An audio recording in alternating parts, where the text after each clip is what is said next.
وعن أنس رضي الله تعالى عنه قال قال رسول الله صلى الله عليه وسلم من أغاث ملهوفا كتب الله له 73 مغفرة واحدة فيها صلاح أمره كله و72 له درجات یوم القیامہ۔ حضرت انس رضی اللہ تعالیٰ عنہ حضور علیہ الصلوۃ والسلام کے جلیل القدر صحابہ میں ان کا شمار ہے۔ اللہ کے رسول صلی اللہ علیہ وسلم کے ارشاد گرامی نقل فرماتے ہیں، من اغاث ملہوفا، جو کسی مظلوم کی مدد کرے، کتب اللہ له 73 مغفرہ، اللہ اس آدمی کے لیے 73 مغفرتیں اور بخششیں لکھ دیتے ہیں۔ واحدۃ فیہا صلاح امرہ کلہ، ان میں سے ایک ہی بخشش ایسی ہوتی ہے جو اس کے دنیا کے تمام امور کی، دنیا کے سارے معاملات کی بہتری کے لیے کافی ہو جاتی ہیں۔ و72 له درجات یوم القیامہ، جبکہ 72 مغفرتیں قیامت والے دن اس کے لیے درجات کی بلندی کا باعث بنتی ہیں، سبب بنتی ہیں۔ کسی مظلوم کی مدد کرنا، کسی مظلوم کی داد رسی کرنا، یہ ویسے بھی اجر و ثواب کا باعث امر ہے، اور یہاں پر حدیث مبارک کے اندر یہ فضیلت بھی بیان فرمائی کہ من اغاث ملہوفا کتب اللہ لہ، کہ جو کسی مظلوم کی مدد کرے گا اللہ 73 مغفرتیں اس کے لیے لکھ دے گا۔ اب 73 کا جو عدد ہے، 73 ہی ضروری ہے یا نہیں ہے؟ حضرات علماء فرماتے ہیں کہ 73 سے مراد یہاں پر کثرت ہے۔ اب وہ ضروری نہیں ہے کہ وہ 73 تک ہی محدود ہو، بلکہ بکثرت اللہ اس کے لیے بخشش لکھ دیتے ہیں، مغفرت لکھ دیتے ہیں۔ یہاں مغفرت سے اللہ کی رحمت بھی مراد ہو سکتی ہے، اللہ جل شانہ کی طرف سے گناہوں کی معافی اور بخشش بھی مراد ہو سکتی۔ اللہ کی رحمت 73 اس پر نازل ہوتی ہیں۔ واحدۃ فیہا صلاح امرہ کلہ، ایک ہی رحمت سے اس کے تمام معاملات کی اصلاح ہو جاتی ہے، تمام معاملات اس کے درست ہو جاتے ہیں۔ یعنی اللہ کی ایک ہی رحمت ایسی ہوتی ہے کہ دنیا کے سارے معاملات کو ٹھیک کرنے کے لیے کافی ہو جاتی ہے، اور مزید 72 مغفرتوں اور 72 رحمتوں کو کل قیامت والے دن درجات کی بلندی کے لیے رکھا جائے گا، اور اس کے سبب اس آدمی کے درجات بلند ہوں گے۔ یہ مظلوم کی داد رسی، مظلوم کی مدد پر یہ فضیلت ہے۔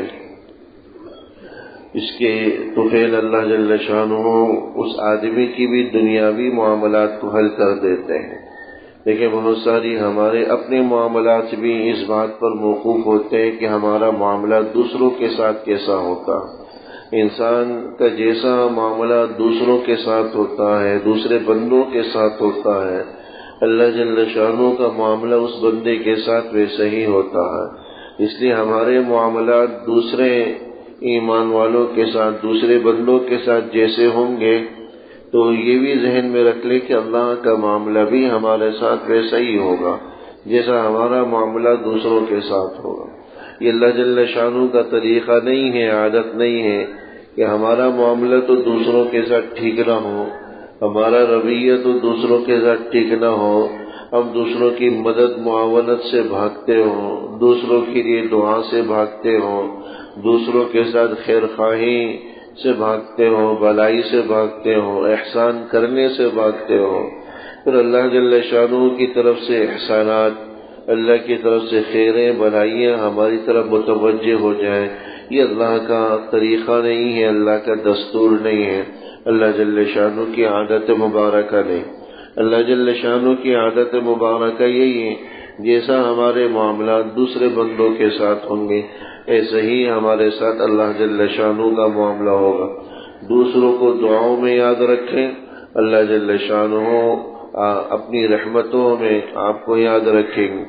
بعض روایات کے اندر یہ بھی فضیلت آئی کہ ان اسرع الدعاء اجابۃ دعوت غائب لغائب، سب سے تیزی کے ساتھ قبول ہونے والی دعا وہ ہے، سب سے تیزی کے ساتھ قبول ہونے والی دعا وہ ہے کہ جس میں ایک آدمی دوسرے کے لیے دعا کرے، تو مانگنے والے کے لیے اس سے کہیں زیادہ تیزی کے ساتھ اللہ قبول فرماتا۔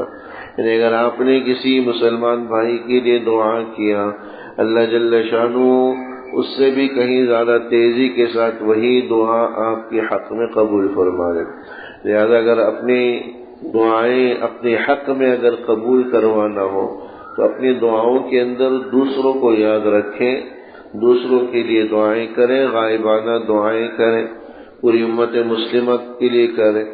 تو مظلوم کی مدد، مظلوم کی داد رسی پر یہ اللہ کی طرف سے وعدہ ہے۔ مظلوم جہاں کہیں بھی ہو اور مدد معاونت کے جتنے بھی ذرائع ہمارے پاس ہو اس کو اختیار کرنا چاہیے، جتنا ہمارے بس میں ہو، جتنا ہماری وسعت میں ہو۔ آج جو غزہ کے مسلمانوں پر، فلسطین کے مسلمانوں پر جو حالات ہیں وہ ہم اور آپ پر مخفی نہیں ہیں، وہ پوری دنیا میں سب سے زیادہ مظلوم ہیں۔ اپنی سرزمین میں ہونے کے باوجود بھی بیگانوں اور پرایوں کی طرح وہاں پر ہیں، اور انہیں خیموں اور جو ہے نا کیمپوں میں بھی رہنے سے نکالا جا رہا ہے۔ ہزاروں کی تعداد میں قربانیاں ہو چکی ہیں، شہادتیں ہو چکی ہیں۔ مظالم کا ایک سلسلہ ہے جو تھمنے کا نام نہیں لے رہا، 6 ماہ سے زیادہ کا عرصہ گزر چکا ہے۔ کتنی قربانیاں انہوں نے دے دی، 15 سے 20 ہزار تو صرف معصوم بچے تھے جو وہاں اس ظلم اور درندگی کا شکار ہو۔ آج ہماری جو ان کے ساتھ مدد کی شکلیں ہیں وہ ہم حتی المقدور اس کو اختیار کریں۔ ہم وہاں جا نہیں سکتے، اسلحہ پہنچا نہیں سکتے، وہاں جانے کے راستے بند ہیں، اسلحہ پہنچانے کے راستے بند ہیں، اور بذات خود شرکت کے لیے ممکن نہیں ہے، تو دعاؤں کے اندر ان کو یاد رکھیں بھائی۔ مالی تعاون کے ذریعے، مالی امداد کے راستے مختلف ذرائع سے بنے ہوئے ہیں، اس میں دریغ نہ کریں، اس کی کوشش کریں۔ لوگ سمجھتے ہیں کہ یہ مالی امداد کیسے پہنچ رہی ہے، اگر جو ہے لوگ نہیں پہنچ پاتے تو وہ کچھ چور شکلیں نیک لوگوں نے اختیار کر لی ہیں، جو عام حالات میں تو پسندیدہ نہیں ہیں لیکن یہاں اختیار کی جاتی ہیں۔ جیسے کہ آج کل کی جو ڈیجیٹل کرنسی کا سلسلہ ہے، ان ذرائع سے اس کرنسی کے تھرو جو ہے یہ پہنچایا جاتا ہے۔ اگرچہ ڈیجیٹل کرنسی کا خریدنا بیچنا، اس سے نفع حاصل کرنا شرعاً جائز نہیں ہے، اس کی خرید و فروخت درست نہیں ہے، لیکن ان مظلوموں کی داد رسی کا بس ایک ہی طریقہ رہتا ہے، اس لیے ان ذرائع سے کسی طرح مالی امداد پہنچانے کی کوشش ہوتی ہے۔ اس لیے جو ادارے پہنچا رہے ہیں تو اعتماد کے ساتھ ان تک مالی امداد آدمی پہنچائیں۔ امید ہے انشاءاللہ یہ امداد وہاں تک پہنچے گی۔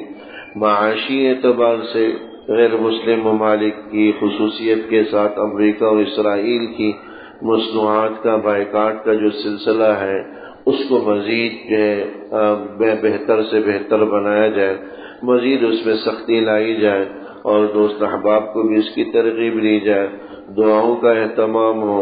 حضرت شیخ الاسلام مفتی تقی عثمانی صاحب دامت برکاتہم کی طرف سے آیات کریمہ کے ورد کی تلقین آئی ہے۔ یہ آیت کریمہ ان مظلوم مسلمانوں کے حق میں پڑھی جائے۔ بہتر ہے کہ سوالات کی تعداد جو بزرگوں سے منقول ہے اس کا ہم اہتمام کر لیں، اور اپنے طور پر انفرادی طور پر پڑھنے کا اہتمام کریں بھائی۔